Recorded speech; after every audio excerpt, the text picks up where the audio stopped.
Hello, BookTube, and good morning from a rainy Boston, where it's earlier in the day than I usually film, but I need a pick-me-up. And visiting with you and playing with books is a pick-me-up for me. So I have the morning's mail. I thought we would just do that. It's just 4 packages, but you never know. It'll certainly be worth talking about. And it's books. So let's see what this first one is. Ooh, what's that? What is it? Ah! Ooh.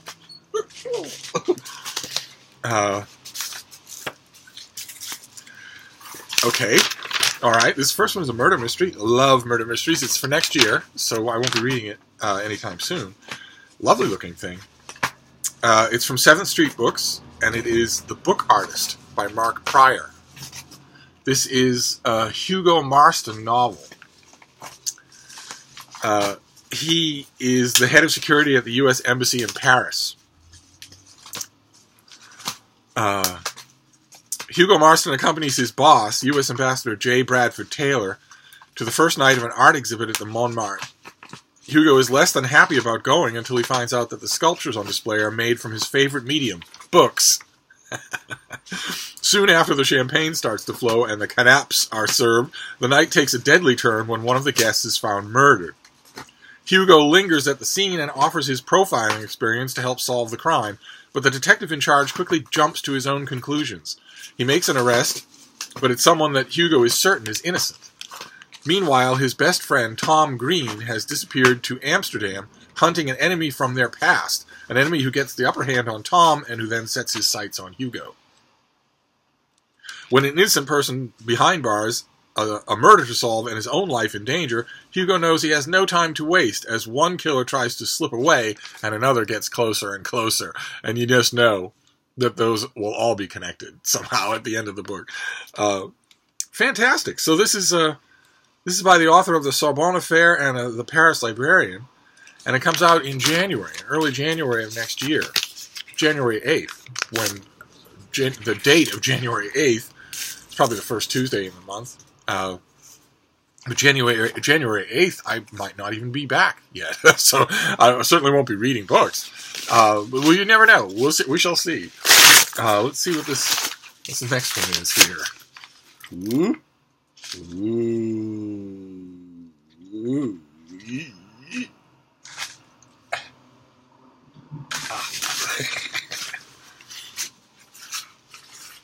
Okay. All right. This is Lake Union Publishing. This is also not due until next year. Lake Union Publishing is another imprint of Amazon. Their enormous publishing arm, their enormous publishing platform has many different arms, many different specialities. I confess, right at the moment, I'm forgetting what Lake Union's specialty is. I think it might be just literary fiction, what we call literary fiction. But this is by Glendy Vandera. It's due in March, and it is Where the Forest Meets the Stars.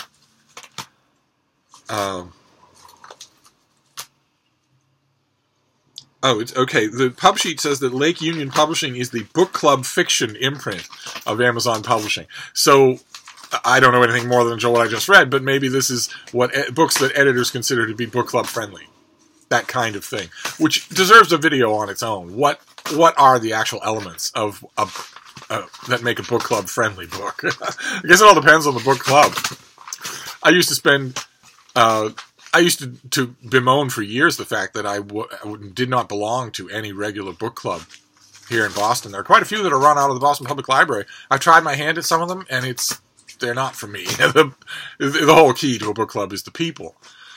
And I've just never found one. I know people that just swear by their book clubs, and I've never found one that works for me. And then I was rehearsing those woes to a friend of mine last year, and she said, well, isn't BookTube your book club? Isn't it kind of, sort of? I mean, people go to book clubs in order to talk about books with other people, not necessarily only the one book. It's bookish company.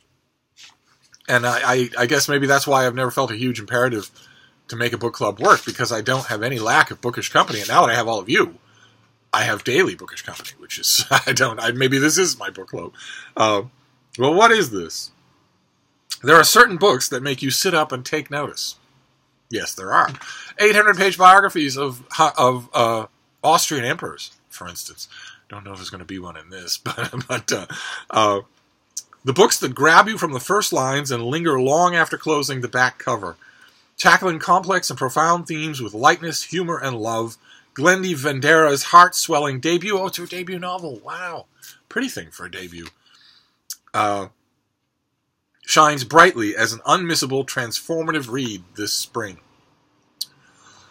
After the loss of her mother and her own battle with breast cancer, Jo Teal returns to her graduate research on nesting birds in rural Illinois, determined to prove that her recent hardships have not broken her. She throws herself into her work from dusk to dawn until her solitary routine is disrupted by the appearance of a mysterious child who shows up at her cabin barefoot and covered in bruises. Her field research on nesting habits of birds in rural Illinois starts at dawn and ends at dusk, and dusk is right when my own field work would have started, studying bats in rural Illinois. The girl calls herself Ursa and claims to have been sent from the stars to witness 5 miracles. With concerns about the child's home situation, Jo reluctantly agrees to let her stay, just until she can figure out what to do with her. She enlists the aid of her reclusive neighbor Gabe Nash to solve the mystery of the charming child. But the more time they spend together, the more mysterious and special the girl reveals herself to be. Not only is Ursa exceedingly bright, but good things just seem to happen when she's around. Okay, so this is her debut novel. I will read it in the new year, and I will launch, having read that plot description, I will launch into it really hoping that Ursa, the little child, has not, in fact, been sent from the stars, since the stars are gigantic balls of hydrogen and helium. I can't send anybody anywhere. But we shall see. Well, I will report back when the time comes. So we'll do this next one here. I have lots more bookish stuff to talk about today. This will not be the only video. I just felt like being happy with humans instead of just with Frida Bean. What's that? Oh? What is it? Frida, you stare at this every day. It's the same thing every day. Oh. Oh. All right, what have we got? What have we got next here? One Fatal Mistake by Tom Hunt. This is going to be next year as well, isn't it? Yeah, January. Good Lord. Okay, this is the author of Killer Choice, which I think we saw on this channel. For fans of Harlan Coben, Lisa Gardner, and Joseph Finder, comes a compact, tightly coiled, one-sit read about a terrible accident in the back roads of Iowa. Oh, God, we moved from rural Illinois to rural Iowa. In Tom Hunt's second book, what begins with a dead body in a forest snowballs into a situation where twists and tangled grow with each passing moment. When 18-year-old Joshua Mayo takes a man's life in a horrible accident, he leaves the scene without reporting the crime to the police. He hopes to put the awful night behind him and move on with his life, but he ends up telling his mother everything. Karen has raised Joshua on her own in Cedar Rapids, Iowa. All right, so not exactly rural, although anybody from the metropolitan northeast of America would look at Cedar Rapids and say, that's pretty rural. And she's thought they finally made it. He's doing well in school and was only months from starting college. After hearing his dark confession, she is forced to make a choice no parent should have to make, one that draws them both into a web of deceit that will change their lives forever, if they make it out alive. Okay. All right. It sounds from that description like the choice she has to make that no parent should ever have to make is to help her son cover up a murder, which is not a choice that parents have to make. That's, in fact, it's the situation, and we've encountered this in thrillers before, where the plot description, granted it's just a pub sheet, the book will probably be much more complex, but the plot description presents as an insoluble ethical dilemma something that is actually extremely and instantaneously simple. If your son has killed someone, then you help your son to the car and you drive him to the nearest police station. Period. End of story. Quite literally, end of story. So, the author is an Iowa native who expertly captures the isolation and all the opportunity for crime that comes with it just outside Cedar Rapids. What? I've walked dogs. I've ridden bikes just outside of Cedar Rapids. It's not some lawless wasteland. It's full of neat and tidy suburbs. What on earth? The isolation and all the opportunity for crime that comes with it just outside of Cedar Rapids. Okay. Okay, oh, no wonder this sounds familiar. In Killer Choice, Hunt wrote about a woman diagnosed with cancer and the husband who goes to extreme lengths to save her. And we saw that book on this channel. And like this book, that book posed a supposedly insoluble ethical dilemma that was in fact completely straightforward. And there is no law, except in Hollywood movies, that says that if you love someone, you have to join them in any evil that they do. If there is no law, except in Hollywood movies, that says that if you love someone, you will commit any evil against any other person in the name of that love. So, all right, so that must have worked for this author, because he's come back to that gimmick again. Okay, so he's an award-winning advertising copywriter, and he's worked for some of the nation's largest and best-known industries, or agencies, advertising agencies. Killer Choice was his first novel, and this is his second novel, in which, I don't know, I'll have to read the book, but it sounds like a young man on the road, the lawless roads outside of Cedar Rapids, hits and kills someone, confesses to his mother, and she helps him to hide that crime. And there is no ethical gray area anywhere in anything like that. Not at all. All that happens in a story like that, if that's what this is probably much more than that. But all that happens in that story, the one that's adumbrated by this list here, is that one guilty person becomes two guilty people. But no gray area. No difficult choice at all. Just one guilty person becomes two guilty people. A guilty person, someone guilty of involuntary manslaughter, suddenly ups his crime by adding intent and an accomplice. But anyway, I will report back. So this comes out. This comes out in late January. It's a tiny little picture of our author, who is a Cedar Rapids native. This comes out in late January. I will get to it. The reason that I sound distracted here is because I'm trying to remember. Apart from the faulty premise, I'm trying to remember if there's anything that I really liked about Fatal Choice. The prose, I mean, something like that, something that would give you hope for this author 10 books down the line. And I'm not remembering anything, which could mean one of two things. Either A, I'm not remembering anything because it was a year ago and a lot of books have gone out of the bridge since then and I need to consult with my journal. Or I'm not remembering anything because there wasn't anything memorable. And I don't know which of those is true. And I'm not going to be able to find out because I'm not going to read this until the new year. But in the new year, I will read it with great interest and we shall see. And then there's this last one, which is a middle envelope. It's not a box, but it's very heavy. It's probably a finished copy. So let's see what we have here. The Bean's heart just isn't in all of this freewheeling destruction today because it's raining. And when it's raining, she doesn't feel like doing anything. She something about the air pressure or the sound of the rain on the house or whatever just makes her very sleepy. A little bit of the fire goes out of her. Here you go. Just one more. That's all. Oh, you don't even want to stand up? No.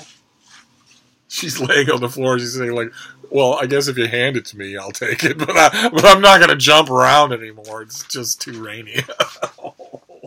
Oh, it's all right. So what have we got here in this big finished copy? Oh, great. Okay. Oh, fantastic. All right. This is, believe it or not, this is an October release. Yes. This is an October release that I, believe it or not, have actually read. It's from my favorite publisher, W.W. Norton Liverite. And we've seen it on this channel before. I went on a rant about its cover, but I couldn't resist, actually going beyond the cover and reading the book itself. I do occasionally do that, and oh, what a magnificent thing. What a magnificent thing. The cover design notwithstanding. It's this. It's The Novel of Ferrara by Giorgio Bassani. In a big volume that I'm not going to go on a rant about the cover. I don't understand it. I don't understand it at all. And here we have the finished copy, which has the spine. And why isn't that a big version of that? Why isn't that the cover? Instead of these things, whatever they are. I don't know what they are. But why isn't that the cover? Wouldn't you want to read that? I said I wouldn't go on about the cover. I'm not going to, because I've already, quite a few of you probably have already read one part of this gigantic novel sequence in the Gardens of the Fizzicontinis. It had a life of its own, had a movie of its own, had a mass market paperback of its own. It's been reprinted a number of times, so probably some of you are familiar with that, and I had to read the rest of this. Plus, I'm also deeply in love with Ferrara. So I don't understand, again, I don't understand why it's called that. The Novel of Ferrara is not the title of a book. The appurtenances, the secondary appurtenances here, the design, the packaging, I disagree with all of it. with every single last bit of it. It, first of all, should have had a name, and not just a description as a title. And that name should obviously, I mean, we've been through this before with many other books. Common usage tends to rule the roost. The name should have been In the Gardens of the Fizzicontinis. Just put that there. Only mention that it's a lot more than that. It's the whole sequence of that. Or maybe change a word in that, but keep Fizzicontinis so that the reader knows what they're getting into. But not the Novel of Ferrara. And why the author's name in graffiti across the cover like that? As if that's the title of the book. And then, not to mention, I don't even know.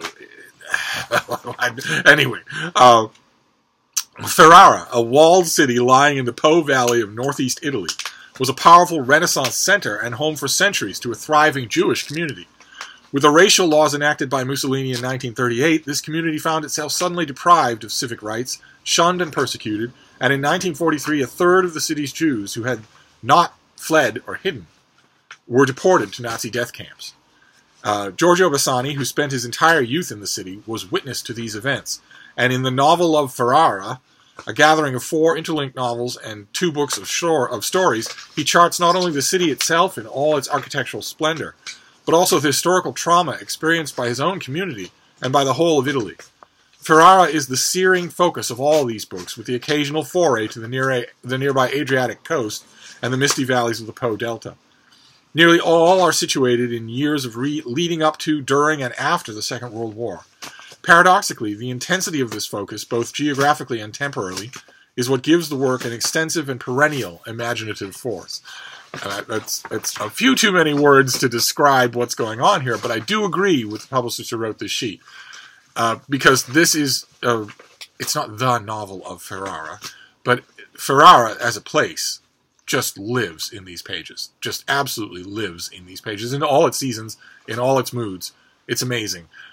It's just amazing. And, you know, another thing that struck me when I was reading this, I made a point of not reading just the one part that I'm familiar with first. Instead, I read the whole thing, and it's amazing how that part just fades. The famous part, in the Gardens of the Fizzicontinis, just fades into the larger work. It's incredible. It's an incredible feat of translation. Who is the translator? Jamie McKendrick is the translator. I highly recommend this. It's one of the most remarkable publishing feats of the year. I don't know who quite I would recommend it to. Fans of translated fiction, but that can be anything these days. Translated fiction doesn't describe one type of work. I guess I would recommend it more to fans of historical fiction. Extremely atmospheric and pointed historical fiction. There's a lot more going on here, but that is what this is. So I guess that's who I'd recommend it to. It's an amazing reading experience. Just, that ought to be the bare bones of it anyway, right there. It's an amazing reading experience. And this comes out, I think, in the end of October. October 16th. So a couple of weeks from now. You're going to see this in your bookstores if you're in America. And it's really worth your time. It really is. It's an undertaking, and it's also probably hugely expensive. Yeah, it's $40, but it's well worth your time. I will be reviewing it, I believe. Okay, well that's a big ending to this little mail haul. Good, very good. I don't think this is the last video for today, and I doubt this is even the last mail haul. This is just the morning, but this is amazing. It's amazing. It's kind of weird because we've got, you already know if you watch this channel regularly that I have a fairly wide open love for pretty much all the books that come my way. I try to think about them on their own terms. I try to address them in terms of their own aims, their own aspirations. I find that if you do that, you end up loving a lot more stuff, and your reading life is full of a lot more enjoyment, which is the whole point of this. But nevertheless, you knew nevertheless was coming. Nevertheless,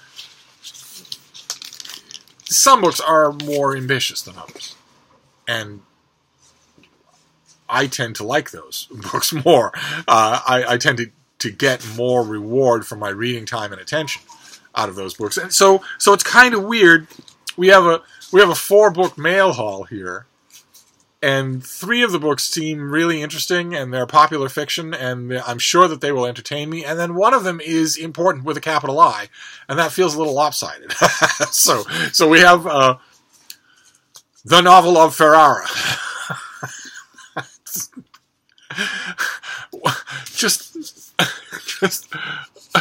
just make that the whole cover huge, so that these are details. And then up here, put The World of the Finzi Continis. And then down here, Giorgio Bassani, translated by Jamie McKendrick. Maybe superimpose at the bottom these spectacles, which are kind of well done. And there, you've got a perfect cover design. Instead of, are they aqueducts? Is that a floating building? Is that a person on a bike in the middle of a desert? Anyway, a serious work, a serious accomplishment for the literary world in 2018 is this book, whatever you want to call it, by Giorgio Bassani. Then One Fatal Mistake, about the lawless wilds outside of Cedar Rapids, where it sounds like from the description, one fatal mistake is made, and then it is compounded with several intentional things. They're fatal, but intentional, not mistakes anymore. We shall see. Probably this is the type of book that's designed to get the reader to argue with it. So, in that case, it succeeded ahead of time. Then Where the Forest Meets the Stars, about a seemingly enchanted girl who finds her way to rural Illinois. A debut author. How wonderful. And then The Book Artist by Mark Pryor. Paris area murder mystery that sounds like it's going to center a lot on books. We shall see. So there you go. That is our morning's mail haul to perk up my spirits. And it does feel a little lopsided, because on the top you've got plot-driven, maybe even gimmick-driven fiction. Certainly that's not a criticism on my part. I love plot-driven, gimmick-driven fiction, but there's a difference in ambition between the top of this pile and the bottom of this pile that is so marked because we have so few books. I'm sure that we'll get perfect examples of both more throughout the day. So I will wrap this up now, but I will be back with more stuff. So if you haven't seen the last of me today, thank you, BookTube.